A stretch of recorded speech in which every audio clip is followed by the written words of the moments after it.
the question is, are you excited for the Music City Loop? And it's, you got three different choices: yes, no, or we'll see. And we'll talk about what people are saying on the YouTube poll first. What are people saying? So we've got 43% saying love it, 8% saying hate it, but still the majority, 49%, we will see. All right, you follow me on Twitter at Dan Mandis Show. You've got 44% say love it, 2% say they hate it, and 54% say we'll see. And I get why people are saying we'll see. It's because we really don't know what is going to happen. I think right now I'm going to tell you that I'm excited for it, but I'm also a we'll see kind of guy. So we all know what's going on. Music City Loop, Elon Musk's Boring Company, and it'll connect downtown Nashville and our airport. One person saying on the super text line, until somebody can tell me why this is great for locals, I'm a no. He's not excited about it. So I will ask Stuart McWhorter that question when he joins us here in studio at 7:35. Stuart is commissioner for the Department of Economic and Community Development for the state of Tennessee. I mean, I can answer myself, but I want to get Stuart's opinion on that. What is in it for the locals? Well, I mean, one thing that I would say is if you are a local and you want to get to downtown, well, then probably do a park and ride kind of a thing, right? So, but we'll talk to Stuart McWhorter coming up at 7:35 because I believe that one of the things that this is going to do, the Music City Loop, is it's really going to be one of those things that we can add to our state's resume, if you will. It's one of those things that will help us to stand apart from a lot of these other cities across the country. Now, a couple of things real quick. It's going to be done in 2 years. That is incredible. So the Music City Loop, 10 miles in 2 years. It'll apparently have various stops. It will end in downtown near the state capitol. No taxpayer funding at all. Metro City Councilor Courtney Johnston, she was on with Matt Murphy yesterday. She was excited. I think it's unbelievably exciting, actually. I mean, when you think about what it offers the city, which is we are having a transit issue, and certainly from the airport, but around everywhere. What I love the most about it is an amenity and service, assuming that it gets done, zero cost to the taxpayers. That's my favorite part. Yeah, I think that's where people are saying we'll see. But, they did try to do this in other cities like Chicago and Washington, D.C., those are ruled by Democrats, and of course the Democrats wouldn't allow it. We also know what happened here where the local Democrats, they are pitching a fit. They've got all kinds of tantrums. To me, it's like whatever. Courtney Johnston talking about the timeline. So they went to the state. The state wanted to play ball. The state sees the value in having this transit amenity. And so then they went back to the administration around July of 2024, and that's when Elon had become a little bit more polarizing. And it was an absolute, we will not be supportive of this. We will not get in the way. So we will not be obstructive to what you're trying to do, but we're not going to be supportive of it, and we didn't want to have anything to do with it again. It feels like, and I think this is true, where you had the Democrats and they were simply, stamping their feet, crossing their arms, and said that they would not work with Elon Musk. An emotional reaction, of course, which is what the Democrats do. So we've all been talking about how the state and Elon Musk, they had to kind of go around the city to get this done. And this tunnel is just for Tesla's vehicles. It's kind of like a rideshare thing. It is a private entity. So you move between downtown and the airport in Teslas. And again, think rideshare. So these Teslas are going to be, driven by drivers first, ferrying you back and forth, and eventually autonomous vehicles, they say. And they're going to be able to move a lot of cars. 1,800 passengers per hour is what they are proposing they can do. What, on the tunnel? Yeah. 1,800 an hour? Yes. I was surprised too. 1,800 an hour. Now, from looking and reading all of these plans, they'll have one tunnel going in each direction. So you would think that this would be exciting news for the Democrats because, you're moving more Teslas and you're getting cars off of the road. But no, they, of course, are pitching a fit, as I said, as they always do. We'll get into some of that. But, part of the conversation, had to be about boring through our Tennessee limestone. Now, I thought this was interesting, and I did mention this in the 5 o'clock hour. Joe and I heard from a bunch of folks who do this kind of work, and they say absolutely it is far easier to bore through limestone than it is sand and dirt because of the support of that limestone. And so for Elon Musk and, this company, the whole mission is to be able to do this and make this whole thing possible without impacting or impeding normal traffic. It is, again, a high-speed system. This is from the Tennessean. Nashville was selected by the Boring Company for its rapid growth, strong economic potential, and dedication to embracing smart, forward-looking infrastructure. Unless you're a Democrat in Nashville. State officials saying in a statement that Music City Loop will remove thousands of vehicles from surface roads each and every day, easing traffic congestion while creating numerous job opportunities for Tennesseans. By the way, I don't know if you saw this. The Boring Company recently received the TSA Gold Standard Award, the highest safety and security rating available for the U.S., from the U.S. Department of Homeland Security. The U.S. Department of Transportation Secretary said he is confident in the safety of the project. He also said his agency will streamline the process for necessary permits while also ensuring the safety of the project. And what I love about this is that it's going to be done in 2 years. Oftentimes when you hear about these kinds of projects, they'll be ready in like 8, 9, 10, 12 years down the road. And then ultimately it is delayed another 5 years. And you have to wait for an eternity for these things to actually happen. This is supposedly going to be done in 2 years. They go on to say the tunnel will reduce the commute between downtown Nashville and the airport to an 8 to 10 minute ride with Tesla vehicles shuttling passengers back and forth. Tennessee Democratic representatives said a for-profit business, especially one of Elon Musk's, should not be entertained. I've got more on the numbskull Democrats coming up. I love what Cameron Sexton had to say yesterday during the Murphy Show. We've got that audio for you as well. So from the Tennessean, talking about, of course, the Music City Loop, Tennessee Democratic representatives said a for-profit business, especially one of Musk's, should not be entertained. Do you know why I think that it should be entertained? Is because for-profit businesses, they are looking at the bottom line. It's going to be done. The project is going to be done on time. I mean, that's the whole point. They do look at the bottom line when they're trying to get things done. It's not like, the budget of a city, a Democrat-run city like Nashville, where, the money is just thrown out the window. They don't care about budgets oftentimes when you start talking about big city budgets. I mean, look at just as a very quick side note, just look at the lack of anger or frustration or anyone speaking out about the $6.5 million that the metro schools are going to have to pay for these lawsuits against the president. Nobody seems to have any kind of an issue with that. Yet here they are complaining about, working with Elon Musk. It doesn't make any sense. Tennessee State Senator Heidi Campbell, Democrat out of Nashville, who serves on the Transportation and Safety Committee, said she supports public transit improvements, but not from Elon Musk. Remember what I said earlier, is that this is all emotional? If Nashville really wants to lead, we should be investing in public transport that serves everyone. Can I ask a question? So are they saying that this tunnel, the Music City Loop, is not going to serve everyone? So are they saying that, I don't know what she's trying to say. Are they trying to say that minorities are not allowed to use this thing?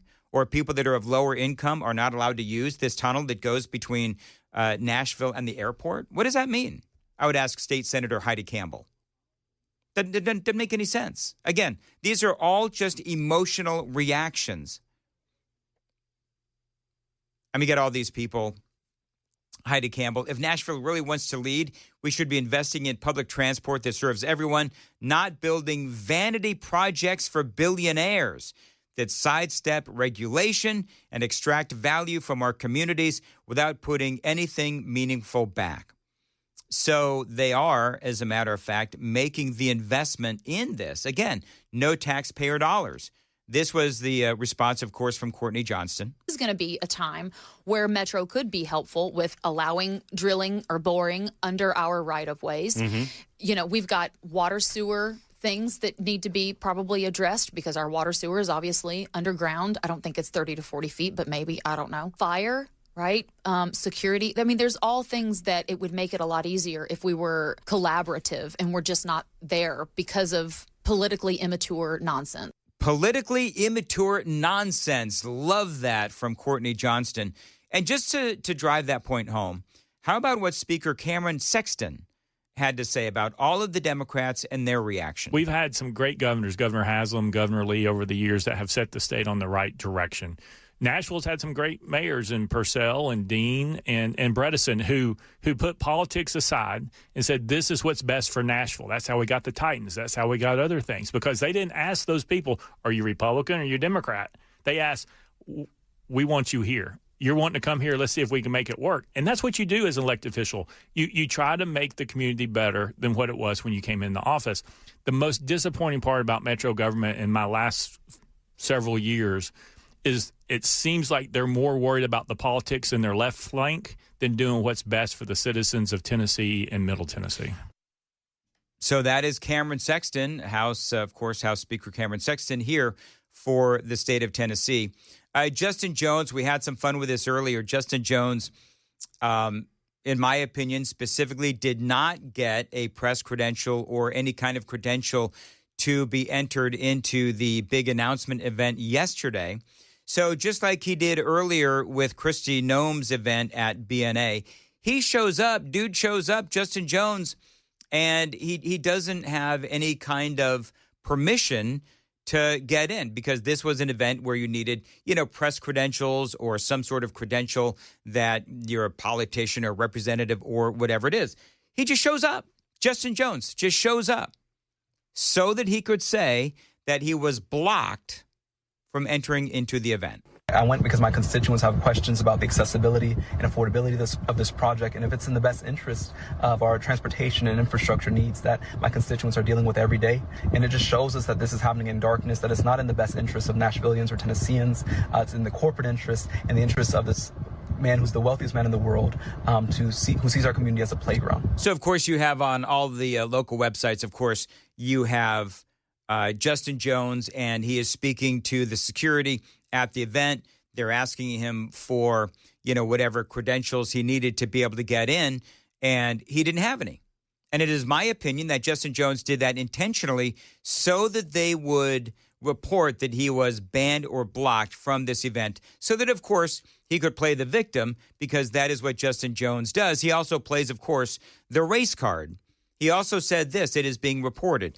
Despite being hosted by the state and other white Republican lawmakers being allowed in, I was denied entry and told I was not on a private list, he says, for an event involving state authorities hosted in my district. Jones says, it is an egregious and troubling abuse of power and an erosion of public accountability.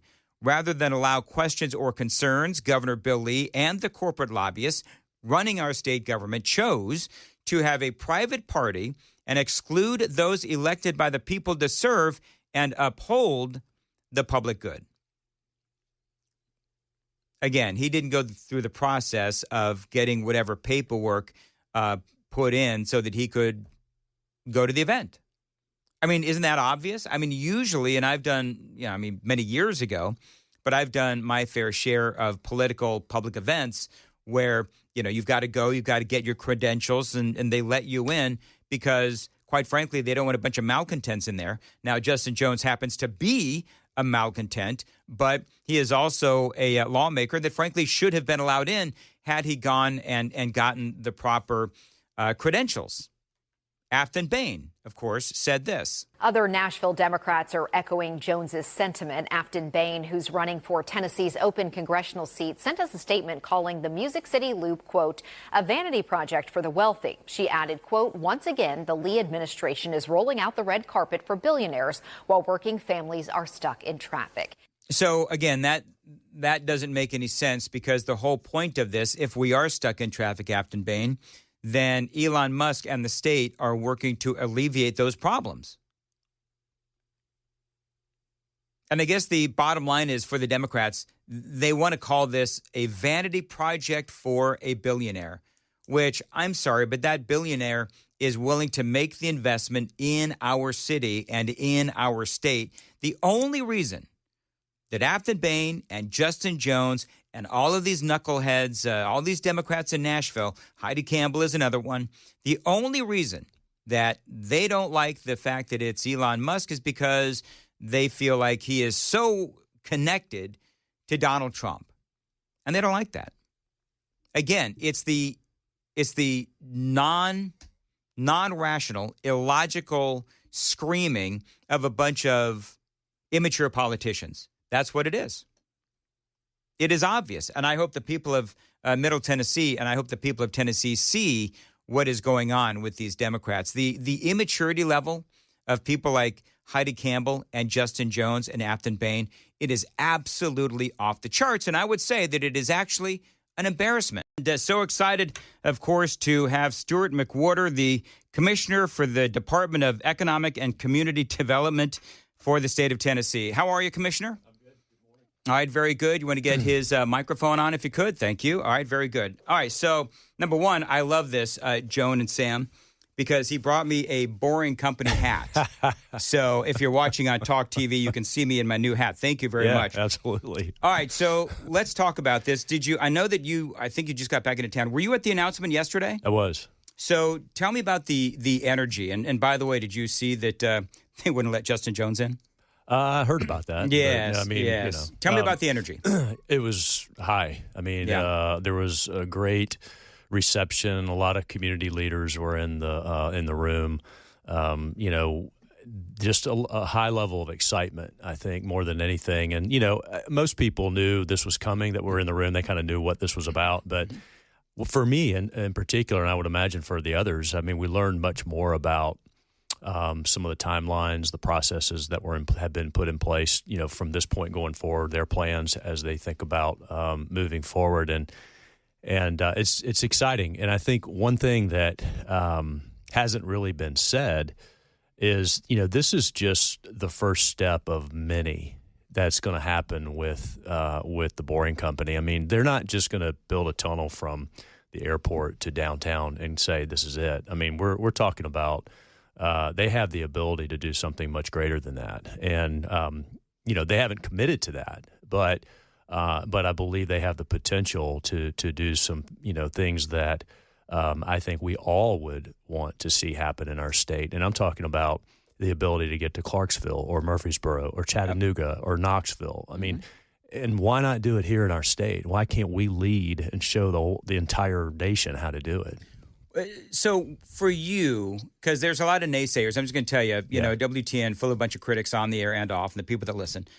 And so for you, what are the biggest selling points for you on this tunnel? And I'm hearing from a lot of people that are saying, well, this is, you know, just going to be visitors as opposed to the locals. And so talk about that concern. Well, I mean, you know, there's still a lot to be determined in all of this because I think of this longer term plan. But if you talk about, let's just say, for instance, that it starts from the airport to downtown, and then you have it's sort of a hub and spoke type model, and you start going out to Bellevue and you start going out to Antioch. I mean, that's not a tourism transportation system. Yeah. You know, you're not attracting tourists if you're going out to these communities. You're bringing individuals that live in these communities. We hear it all the time. You know, in our business, we talk about workforce housing. We talk about how companies can attract talent and where they live. I mean, it's not going to happen overnight, although they're talking about 2 how years. quickly this will happen. And the cost of doing this is so much less than any taxpayer-funded project that might get proposed and ultimately not get passed. Well, the other thing, and somebody challenged me and on our super text line, and they said, name a time when you would ever use this, Dan. So, okay, immediately, if I'm going to go see the Rolling Stones at the stadium, I would have no problem with taking, one of these cars into downtown and then taking an Uber over to the stadium. Sure. Because if you got, 75,000 people that are streaming into, the downtown area, then and the train's not running, well, then that is a great next step. It is. I mean, it's working in Vegas. I mean, they've expanded it in Vegas. I was there a couple months ago and tried it out. Did you really? Tell me about the experience. Well, I mean, it's exactly what we've been talking about. You go down. It's not expensive. Mm-hmm. You get to point A to point B to point C very quickly. It's easy in and out. I mean, it's not. I just think I understand maybe some of the initial concerns about this, but that's just in my mind personally. I just think it's a lack of not really understanding what this company is doing, and it's a technology company. Yeah. And how they're doing it. And what I heard last night was the cost of doing it today is going to be much less in the coming months and years ahead. I mean, they're going to get this thing down 2-3 times less than what it's even costing today. I saw some preliminary numbers in Vegas, and, it cost a lot more when they did it in Vegas several years ago. It's costing less now. And just think what it will be if there's a time when we can say Nashville to Clarksville, their cost per mile is going to be significantly less than what they're talking about even today. Oh, can you imagine? That's going to be great. Yeah. And the other thing, talk a little bit about the advantage of, because one of the things that the people on the left are screaming about is that this is something that is, sort of a private company doing this as opposed to, the government doing this. Talk about why, I already said my piece, but why is this better for a private company to do this as opposed to the city or the state? Well, I mean, talk about getting this done in 2 years. Yeah. It'd take 2 years just to get an approval for the first permit. Exactly. I mean, I think, so I'm here in the capacity of the commissioner, and I work for the governor in the state of Tennessee, but this has nothing, we're not involved. The state's not involved in this from the standpoint of providing an incentive. This is a private company that has come to the state. They need the state to work with them. It's a public-private partnership, but it's a private company. And, we work with private companies every single day. And if we start talking and criticizing what private companies do in our state, I mean, why don't we just talk about, let's talk about the Titans. If there's somebody doesn't like the owners of the Titans, are they going to say the Titans shouldn't be here and we should, oppose the Tennessee Titans? Oracle. Or not go to a game? We could go down the list of all of these brilliant entrepreneurs that have chosen to invest in our town and in our state. And if you don't like their politics, I'd say somebody like, Heidi Campbell or Justin Jones or Afton Bain, you don't like people's politics. And so you're willing to forego what is good for the city of Nashville because you're being petulant and immature. My words, not yours. As far as once this thing is done, is there a way or is there a mechanism for Tennessee or Nashville to make money on this project? Like, in other words, do we get some of the proceeds from, the fairs and so forth? I'm not aware of any conversations to that level, but I would say that because of the technology they have and how they're utilizing it underground, I believe there's opportunities to partner with boring company or contract or do it at a significantly less cost to do some infrastructure improvements. I mean, there's a lot of need for that, and it costs a lot of money to do that. And if they have the technology to help support that, I think, that would be an opportunity for, the city or the state. Talk about, because I'm fascinated by this stuff.